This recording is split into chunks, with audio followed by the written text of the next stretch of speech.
세상을 알면 하이클래스가 된다. 일요일 저녁 세상을 읽어주는 고품격 강의 하이클래스 나이란 정신건강의학과 전문의와 함께하겠습니다. 어서 오십시오. 네, 안녕하세요. 네, 막 어려운 얘기를 앞서 너무 많이 들어가지고 그러니까요. 조금 기분 좀 쇄신하면서 얼굴이 상기되셨네요. 오늘 콜포비아 얘기해 주신다고 그랬어요. 네. 콜포비아라는 게 도대체 뭐죠? 아니 콜포비아가 저도 사실은 좀 생소했어요. 처음 네네. 들었을 때. 근데 요즘 많이 이렇게 신조어처럼 퍼지고 있더라고요. 음. 한국말로 하면 전화공포증인데 전화공포증. 네, 전화공포증. 근데 저도 이런 신조어를 만드는 거를 별로 이렇게 많이 좋아하는 편은 아니지만 네. 실제로 이게 이 MZ 세대에서는 한 10명 중 3명 가까이 이런 현상이 있다고 많은 보고도 있더라고요. 많이 이제 추정하는 보고에서는.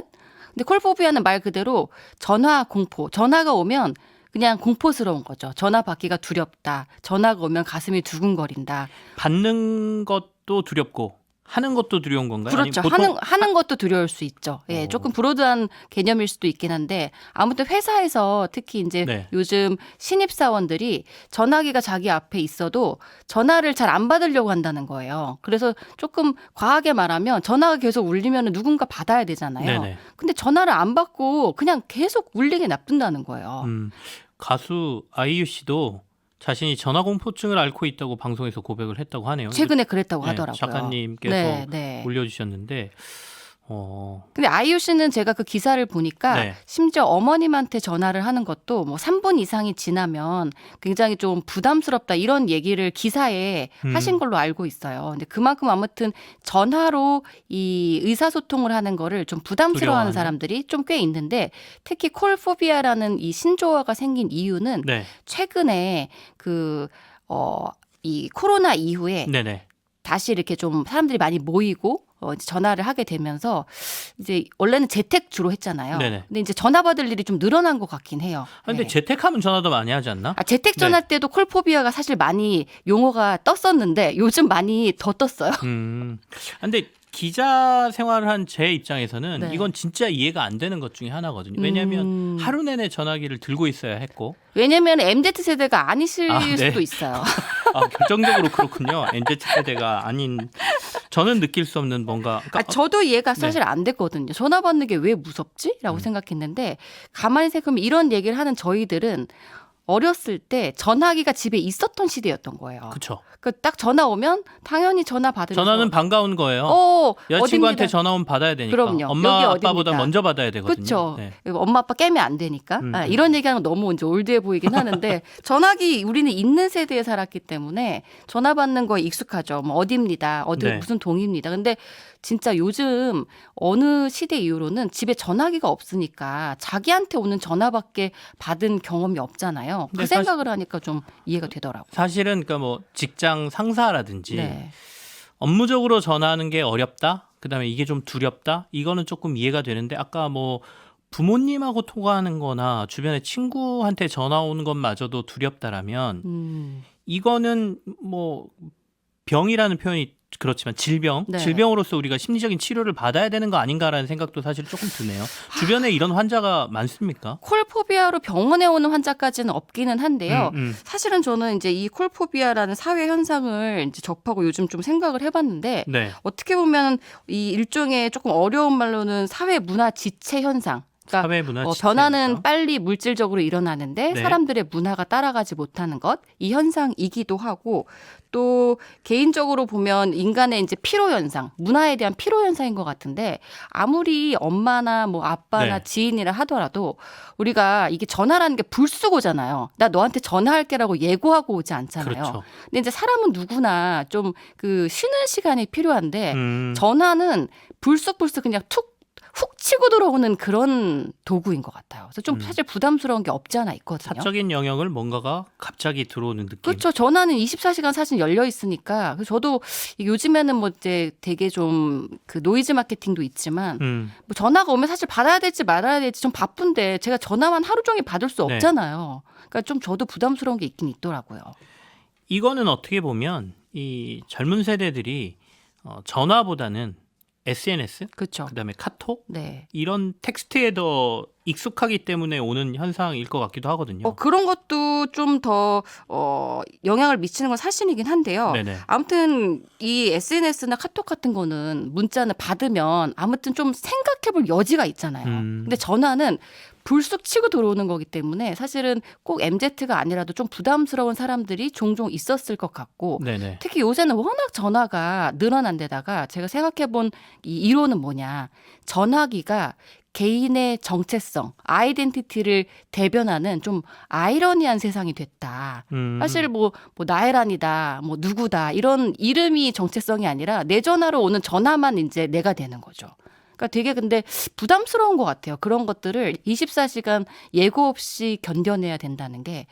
그래서 저는 사실은 이게 전화나 이런 것들이 이제 카톡, 문자, 먼저 안 네네. 하고 오면 좀 부담스러워서 좀 예의가 없다 이런 생각이 들기도 하더라고요, 사실. 특히 밤에.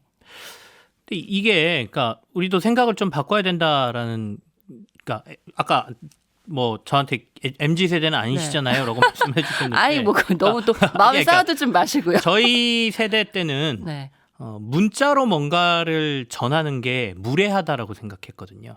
그렇죠. 그러니까 특히 예의 없게. 이별을 통보한다거나 뭐 이럴 때 문자로 통보하면 이건 진짜 절대 그건 있어서는 안 지금도 될 예의 없는 것 같아요. 그런 겁니까? 네, 지금 시대에서도 예의 없는 것 같고요. 근데 지금은 도리어 네. 그러니까 이 카톡이나 문자가 그 좀 더. 전화보다 전화를 더 두려워하는 사람이 많다라고 그렇죠. 하면 아니 뭐 전화보다 뭐 문자가 예의가 있다 그런 게 아니라 네. 그 시도 때도 없이 예고 없이 전화라는 게 이제 인간의 어떤 심리적인 영역으로 보면 사람의 이 개인적 바운더리를 막 침입하는 행위거든요. 전화가 오는데 안 받을 수 없잖아요. 나한테 똑똑 노크를 대놓고 갑자기 하는 건데.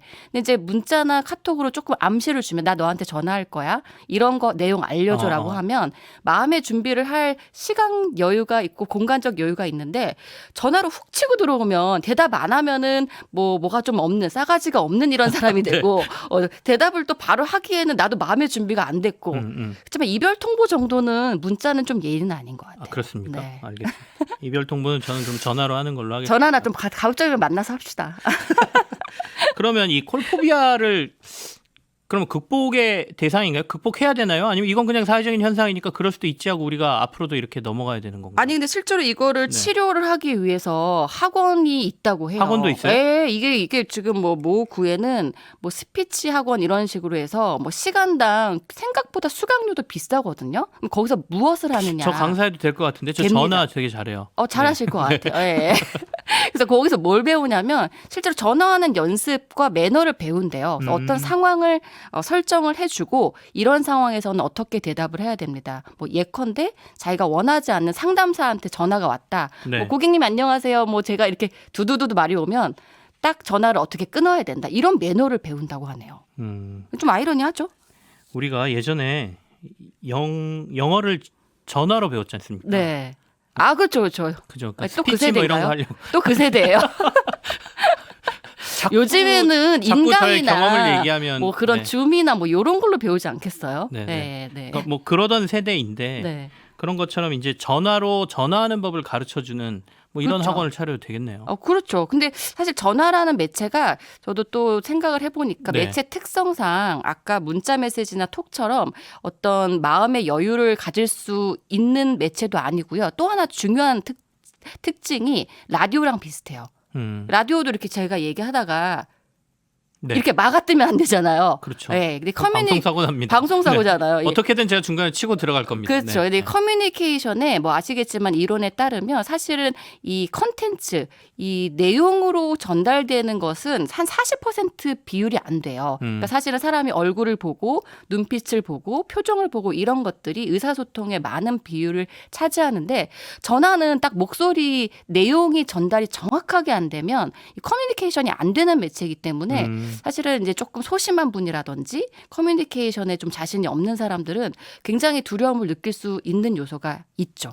저희가 막 웃으면서 얘기했습니다만은 실제로 이 콜포비아를 겪고 계시는 분들한테는 굉장히 심각한 문제일 그럼요. 거예요. 사회생활 네. 하는 데 있어서 네. 전혀 전화를 안 쓸 수는 없고 물론 네. 뭐 SNS나 뭐 메신저 등으로 의사소통이 되겠지만 아까 이제 학원을 잠깐 언급하셨지만 개인적으로 이 콜포비아를 극복하기 위해서 좀 해야 될 노력이라든지 해결할 수 있는 방법이 있다면 좀 조언을 해주시죠. 실제로 회사에 처음 입사한 신입사원들 네. 중에서 이 콜포비아가 꽤 있다고 해요. 그래서 제가 이제 얼마 전에도 무슨 인터뷰를 했지만 사회적으로 회사 차원에서 이 전화 대응 매뉴얼을 이제 좀 만들어야 될 것 같다. 우리 옛날에 배운 것처럼 뭐 이게 사회화 훈련이잖아요.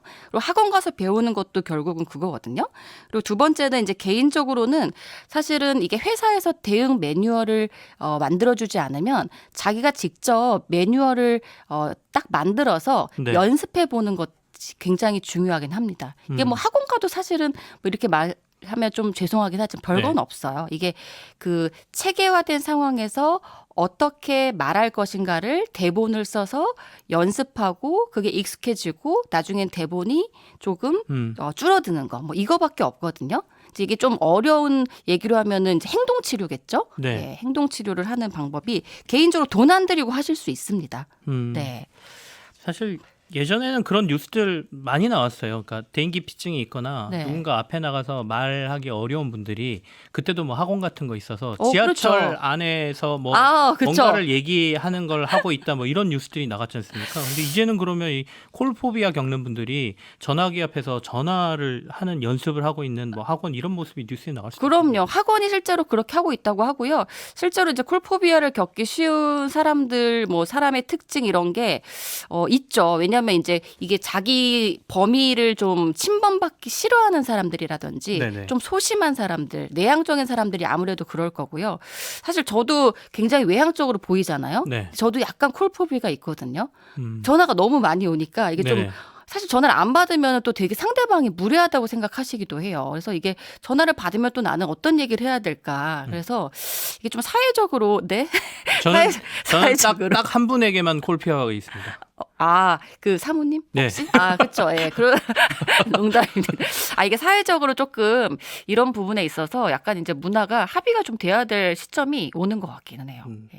그러니까 우리가 세대 간의 갈등을 많이 얘기하고 서로에 대한 이해를 해야 된다는데 그중에 되게 큰 특징 중에 하나인 것 같습니다. 그러니까 특히 MZ세대 젊은 친구들에게 이 콜포비아, 그러니까 전화를 하는 것 자체가 힘들고 고통스럽다라는 아까 10명 중에 3명이 그러니까 그렇다고 생각보다 했으니까. 많죠. 그러니까 예. 아까 말씀하신 것처럼 회사는 회사대로 이제 신입사원이 들어오면 전화 응대법이라든지 전화를 어떻게 해야 되는지 그러니까요. 일종의 네. 콜포비아를 극복할 수 있는 뭐 네. 이런 매뉴얼도 만들어야 되고 개인들도 개인적으로는. 사회생활을 하기 위해서는 그런 것들을 연습해야 된다 이런 말씀이시죠. 그렇죠. 예, 그리고 사회적으로도 조금 전화에 대한 어떤 매너를 뭐 누가 이제 나서서 바꾸기는 어려운데 아무튼 이 전화라는 게 굉장히 예고 없이 나를 찾아오는 어떤 커뮤니케이션이기 때문에 상대방은 좀 당혹스러울 수도 있다. 그래서 좀 그런 것들을 또 반대로 이제 기분 나쁘게 받아들이지는 않았으면 좋겠다. 뭐 이제 이런 약간 사회적인 그 암묵적인 합의도 좀 있었으면 좋겠어요. 앞서 말씀하신 것처럼 결국엔 대화라는 게 서로에 대한 배려가 있어야 네, 되는 네. 거니까 전화라는 게 그렇게 저는 한 번도 생각을 안 해봤는데 그렇네요. 전화벨이 울리는 건 저한테 예고하면서 들어오는 게 아니니까 저 깜짝깜짝 놀랄 때가 네, 있다니까. 그게 이거 또 오는 것 누구지? 자체가 그렇죠. 그리고 예, 무슨 말을 해야 전화번호가 되지? 요즘은 또 다 뜨지 않습니까? 누군지 다 나오니까. 그리고 하다못해 이 문자는 이모티콘이라도 보내서 뻘쭘하면 뭐 유유나 뭐 웃음 같은 거 할 수 있는데 감정 표현도 좀 할 수 있고. 예, 이거는 전화는 정말 명확하게 의견을 정리해야 되기 때문에 어려운 점이 많은 것 같아요. 알겠습니다. 많은 분들이 뭐 동감하실 수도 있고 제 세대들은 또 야, 무슨 뭐 전화하는 거 가지고 무슨 공포라고 뭘 얘기를 하고 이런 걸 얘기하고 있어 이렇게 하시는 분들도 있겠지만 심각하게 여기를 고민하는 젊은 세대가 있다는 걸 또 저희가 이해하고 서로 약간 배려를 해준다면 이 콜포비아는 또 쉽게 극복할 수 있는 것도 아닌가라는 생각을 해봅니다. 지금까지 나혜란 정신건강의학과 전문의와 함께했습니다. 고맙습니다. 네, 감사합니다. 뉴스 한 방에 정리해드립니다. 주말에 만나는 김치영의 뉴스 하이킥.